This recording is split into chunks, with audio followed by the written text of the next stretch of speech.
En este video vamos a estudiar el riesgo general de la vida diaria como un factor excluyente de la imputación objetiva. Sabemos que la teoría de la imputación objetiva constituye un eje fundamental en la dogmática penal contemporánea, estableciendo parámetros normativos para determinar cuándo un resultado puede atribuirse jurídicamente a una conducta. En este marco teórico, el riesgo general de la vida emerge como un criterio normativo esencial que permite, ¿qué cosa? Excluir la responsabilidad penal en determinados supuestos, porque al desvincular aquellos daños que surgen de actividades socialmente aceptadas o inherentes a la existencia humana. Su aplicación en el ordenamiento jurídico chileno refleja una sofisticada articulación entre los principios de justicia material y los límites racionales de la intervención penal, constituyendo una herramienta dogmática de primer orden para la delimitación del ámbito de lo punible. Y como siempre trato de estructurar mis discursos, mis clases, vamos de lo general hacia lo particular y comencemos con los fundamentos teóricos del riesgo general de la vida en la imputación objetiva. ¿Y qué podemos decir acá? El riesgo general de la vida opera, perdón, como un límite a la tipicidad objetiva, excluyendo la imputación cuando el daño deriva de peligros intrínsecos a la normalidad social o biológica.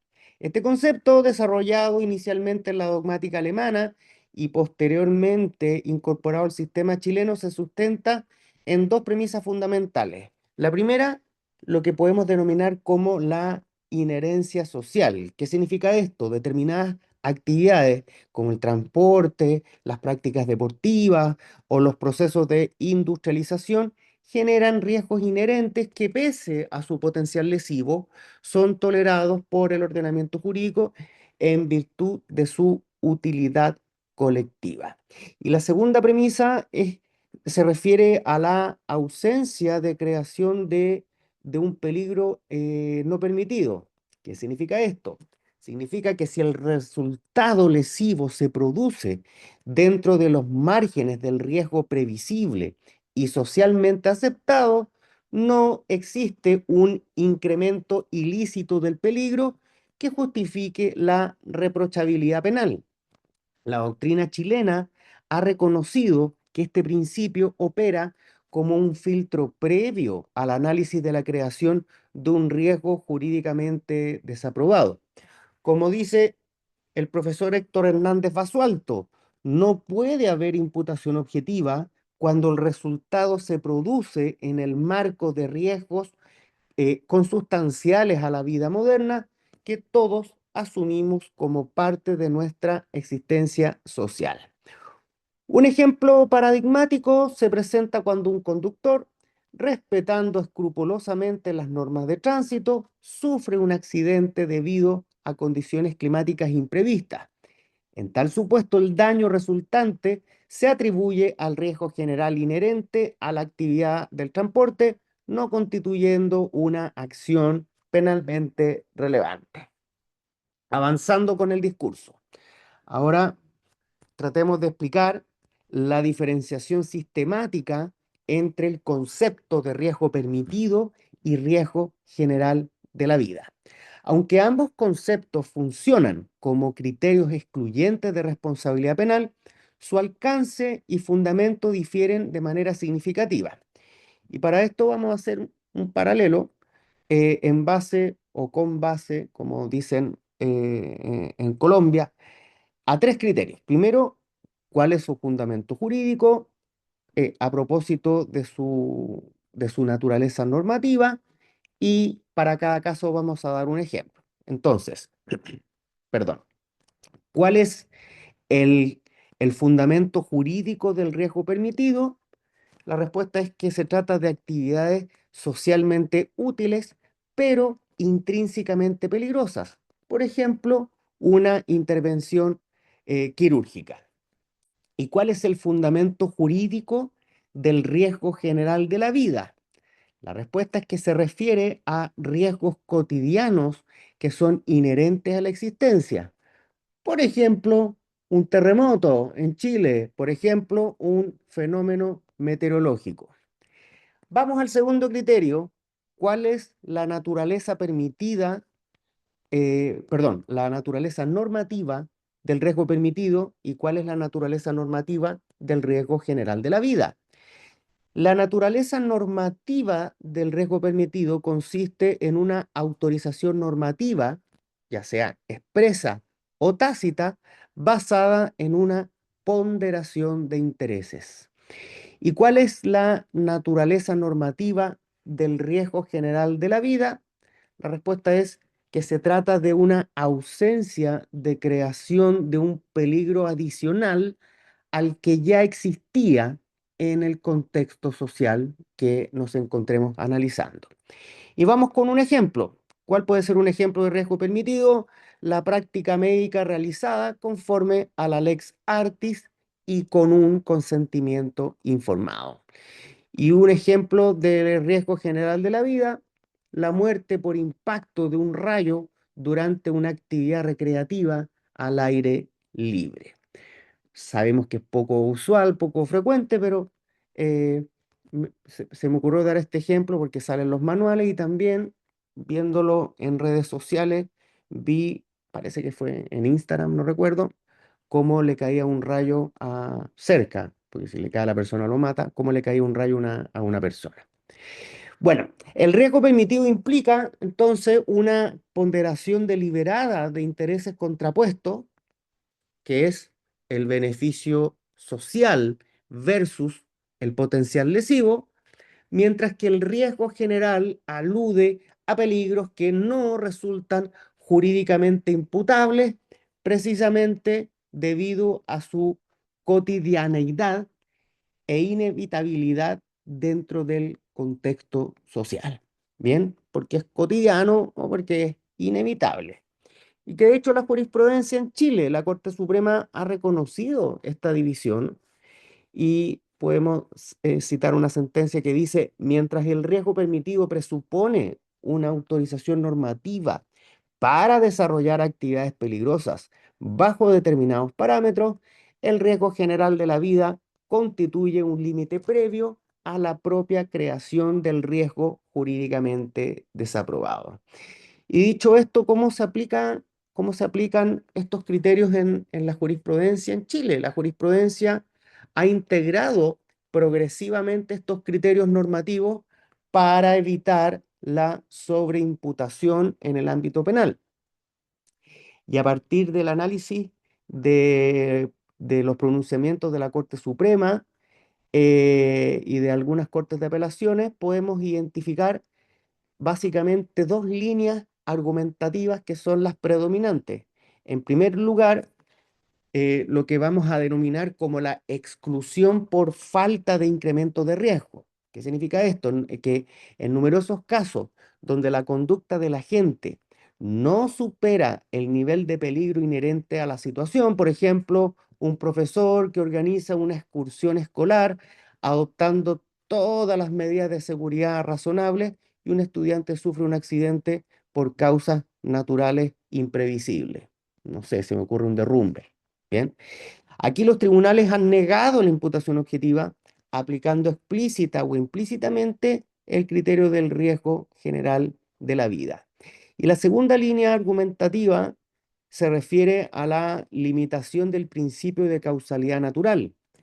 La jurisprudencia aquí ha establecido que la mera relación causal fáctica resulta insuficiente para fundamentar la responsabilidad penal y por lo tanto debe existir además un nexo normativo que vincule el resultado con un peligro jurídicamente desaprobado que exceda precisamente los márgenes del riesgo general.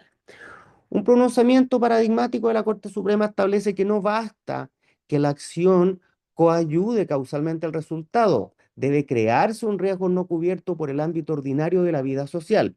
Cuando el resultado se produce dentro de los parámetros del riesgo general que toda persona asume por el hecho de vivir en sociedad, falta el requisito esencial de creación de un peligro jurídicamente desaprobado. Y bien, esta interpretación jurisprudencial ha permitido racionalizar la intervención punitiva del Estado, evitando la criminalización de conductas que, pese a su vinculación causal con resultados lesivos, no representan un incremento significativo del riesgo socialmente tolerable. Avanzando con la clase, con la charla, con el discurso, ¿qué críticas y qué limitaciones encontramos a este tema? En primer lugar, se alega que acá hay una falta de determinación conceptual.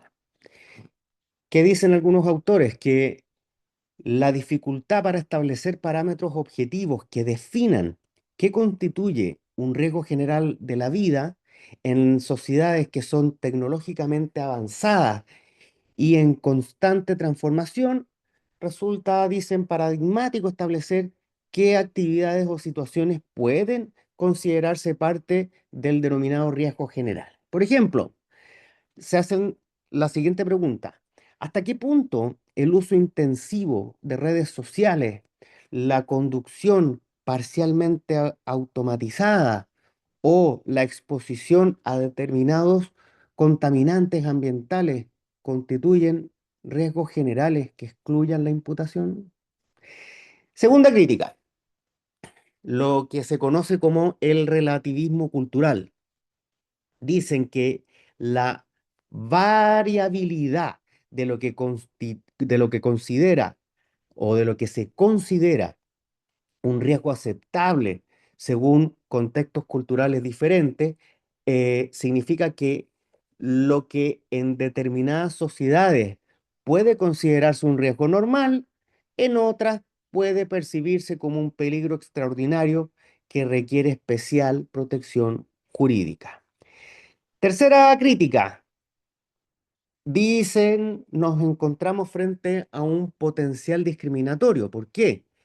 El riesgo de que ciertos grupos sociales vulnerables sean expuestos a mayores riesgos bajo el argumento de la, entre comillas, normalidad de estos grupos.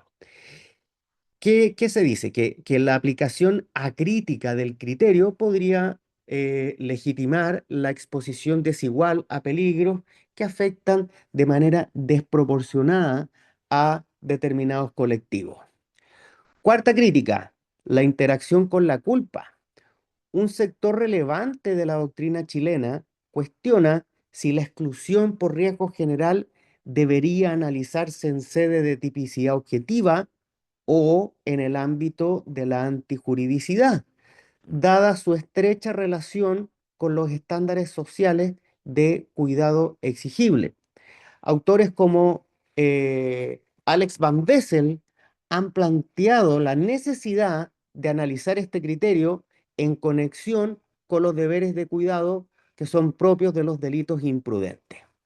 Quinta crítica, la existencia de una tensión con el principio de legalidad.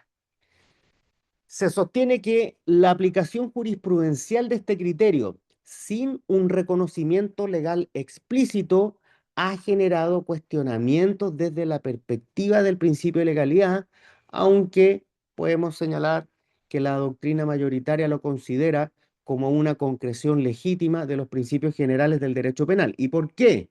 Porque recordemos que las exigencias del principio de legalidad se refieren a la norma expresa de categorías que signifiquen una limitación de los derechos fundamentales, una restricción de la libertad ambulatoria. En cambio, criterios o categorías que puedan significar una ampliación de derechos fundamentales o una ampliación de la libertad ambulatoria, no es necesario que estén expresamente determinados en virtud de lo que llamamos como cláusula de favorabilidad que se encuentra en el artículo 18 de la Constitución y en el artículo 19, número 3 de la Constitución Política de la República. claramente es objeto de debate, pero yo, se me ocurre que ese es un argumento bastante razonable para plantear. Y si insistimos con el tema de la norma, dame una norma, yo creo que hay norma. ¿Dónde? En el artículo 69 del Código Penal, cuando se habla de la extensión del mal causado en relación con el artículo 340 del Código Procesal Penal al establecer el estándar de convicción en materia criminal. Bien, tercera, eh, tercera, no, íbamos eh, en la quinta crítica, que era la tensión con el principio de legalidad. Vamos avanzando. Ahora veamos cuáles son las perspectivas de evolución dogmática. El desarrollo futuro del riesgo general de la vida como criterio de exclusión de la imputación objetiva en Chile podría orientarse hacia una mayor precisión conceptual. Esto significa que eh, nos enfrentamos a un desarrollo, o sea, necesitamos, mejor dicho, un desarrollo doctrinal que establezca parámetros más objetivos para su determinación. La dogmática nacional avanza hacia una mayor precisión en la determinación de parámetros lo más objetivo posible que permitan identificar cuándo un riesgo forma parte del ámbito general de la vida. Eh, Volviendo al tema del reconocimiento legislativo, la incorporación explícita de este criterio en una eventual reforma al Código Penal puede ser que reforzaría la seguridad jurídica y puede resolver las tensiones mencionadas a propósito del principio de legalidad. Eh, ¿Qué pasa con las diferencias con otras ramas del derecho? Una armonización de este criterio con el desarrollo del derecho de daños, por ejemplo, en materia civil, podría permitir una comprensión sistemática de los criterios de imputación en el ordenamiento jurídico chileno como un todo, obedeciendo al criterio sistemático de la interpretación. ¿Qué pasa en el derecho comparado? Podemos observar una incorporación de desarrollos jurisprudenciales de otros sistemas jurídicos, particularmente del ámbito alemán y español, que cuentan con una elaboración más sofisticada de estos criterios. Vuelvo al tema de la armonización normativa. Se observa una creciente interrelación entre este criterio y otros principios limitadores del ius puniendi, como el principio de insignificancia y el principio de proporcionalidad. Por ejemplo, con la ley de delitos económicos se define el concepto de estafa, ahora en el artículo 467. Antes de la ley no se definía. ¿Y qué importancia tendrá eso? Eso, por ejemplo, es un criterio delimitador para el concepto de riesgo permitido en los delitos contra el patrimonio. Bien. Y hablando del principio de insignificancia, por ejemplo, dentro de los delitos que podemos denominar delitos de corrupción, ahora se establece de manera expresa la falta de atipicidad a propósito de criterios de adecuación social. Estoy dando un ejemplo por falta de principio de lesividad, el dar un pequeño aguinaldo en fiestas patrias o en Navidad para los empleados que trabajan en las empresas de recolección de basura que se han ganado una licitación en la municipalidad. Técnicamente, eso en principio es un cohecho, pero por falta de lesividad no lo es. Ese es un ejemplo que da Roxin en su tratado y que encuentra consagración legislativa en Chile a propósito de los delitos de corrupción. Y por último, una contextualización social. Los tribunales muestran una mayor sensibilidad hacia los factores contextuales, como económicos, culturales y tecnológicos, que determinan la configuración del riesgo general en diferentes ámbitos de actividad. Y como conclusión, el riesgo general de la vida diaria funciona como un filtro garantista en el sistema penal chileno, evitando que se castiguen resultados derivados de la mera contingencia existencial. Su aplicación representa un avance significativo respecto al causalismo naturalista, permitiendo una delimitación normativa del ámbito de lo punible acorde con los principios de un derecho penal liberal y proporcionado. Por último, la correcta aplicación de este criterio exige diferenciarlo nítidamente desde el riesgo permitido y articularlo coherentemente con otros criterios de imputación objetiva, como el fin de protección de la norma y la prohibición de regreso. En un contexto de creciente complejidad social y tecnológica, este principio mantiene plena vigencia como herramienta para equilibrar las legítimas demandas de protección de bienes jurídicos con el respeto a los espacios de libertad individual inherentes a una sociedad democrática. Si llegaste hasta acá, te doy las gracias por escuchar mi clase. Te pido por favor si te puedes suscribir, darle like y activar la campanita, para que estés atento a cuando te llegue un nuevo video de este canal. Agradezco muchísimo tu tiempo y te pido por favor que en los comentarios me puedas hacer preguntas, etcétera, para poder contestarte, o si resulta interesante para los alumnos, para el público, hacer un video acerca de alguna pregunta que hagan. Y hasta que llegamos. Hasta luego y muchas gracias.